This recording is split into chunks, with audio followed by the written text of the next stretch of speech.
We've been focusing a lot on week-to-week improvements. The thing about week one is that I think it helped the team realize that they're not very far from the top teams in the league. I think having synergy is really important, so being used to playing with each other all the time. I love winning. Everybody loves winning. I love winning. It's just about redefining how you view matchups to incorporate how you know your teammates will do it. Those skills carry on to the next person that you're playing with, regardless of whether it's going to be the same teammate in another team or someone completely different. Any player who's already in LCS knows they very well couldn't be with the same teammates next year. Talk about it. Yeah, make sure you follow windows. We can win straight top. If we succeed at the original goal, then it's very likely these players will split up if they make it to the LCS.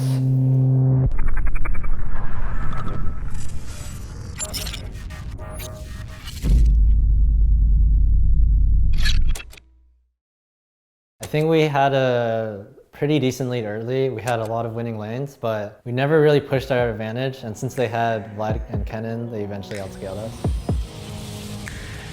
We were a little bit inexperienced playing like heavily topside, which is what we needed to do that game in order to snowball. We were kind of on the same page. Like we all had an idea that the game plan was to let Sivir scale. The team was a bit more shaky about their win conditions than often they usually are, and they didn't necessarily stick to them in game. In Academy, a lot of it is about finding things that works for your group of players as they gel together, and Team Liquid identified really early on a type of system that works very well to allow their players to get wins.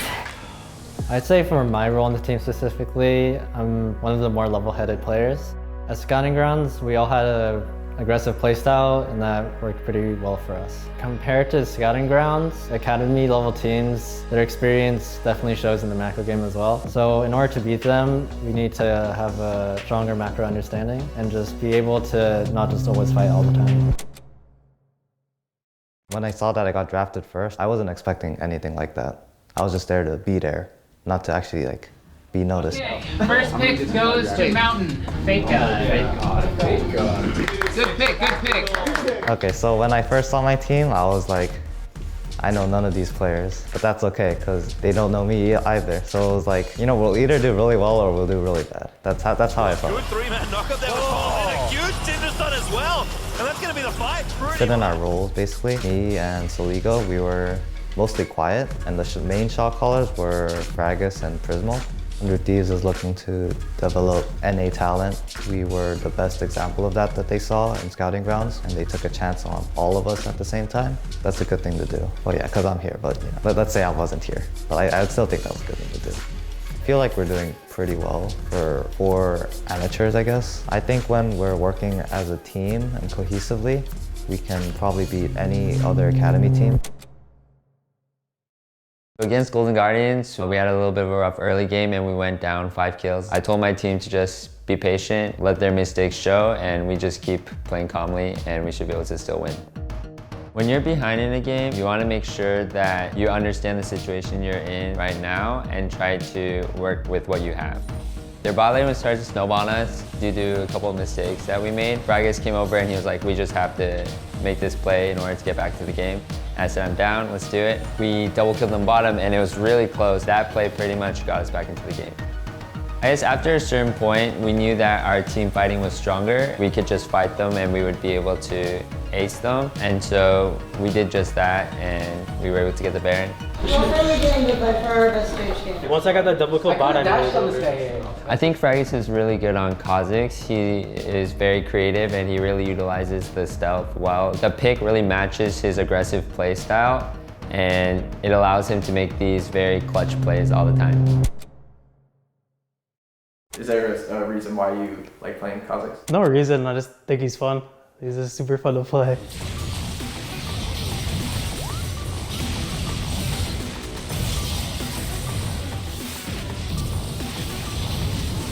I think he just showed that anyone on our team can pop off at any moment. They sort of just gave me everything that game, Clutch and my team. They're like, I tried to give more resources to my team that game, but they was like, no, you're fed, take it. So I was like, okay.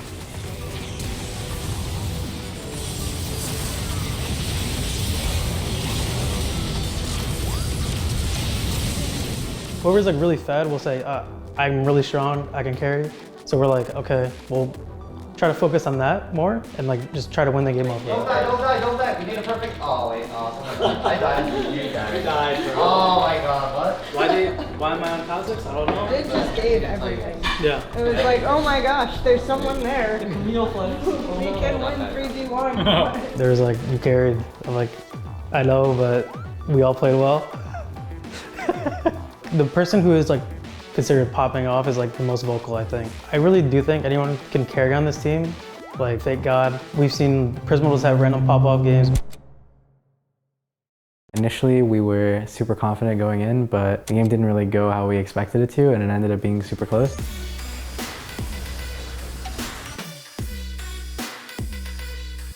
At our bot inhibitor, we were super scared because it was all on Sligo and I to kind of go in and save the game, because if they killed us, then they would have ended. Sligo said he could follow up if I went in, so I just looked for the angle and I saw it and went for it, and it ended up being super good for us. Otto ended up playing super well on Ezreal. There were a lot of moments in the game where the second we recalled, he'd ult us and we'd have to recall again. It was super funny. Even though we both did super well, I'm happy that I was able to pull out the win for our team, especially on my birthday too. That felt good.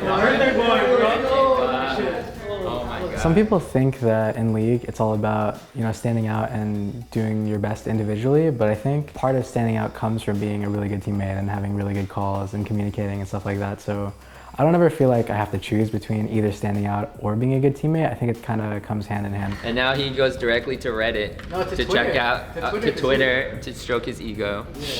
I mean, obviously, each of us wants to end up in LCS. Even though we're not all going to end up on the same team, we'll all be where we want to be if we work on being better to each other. It's probably low that they stay together, but if they say they form good friendships here, those can still carry on for them as they continue on and do the next thing. That was nuts. That was a good game to watch. Yeah, no, that was really, really good. That was dope. Congratulations. Thanks, man. I'm really proud of you guys. That was sick. Let's go, dude. Yeah.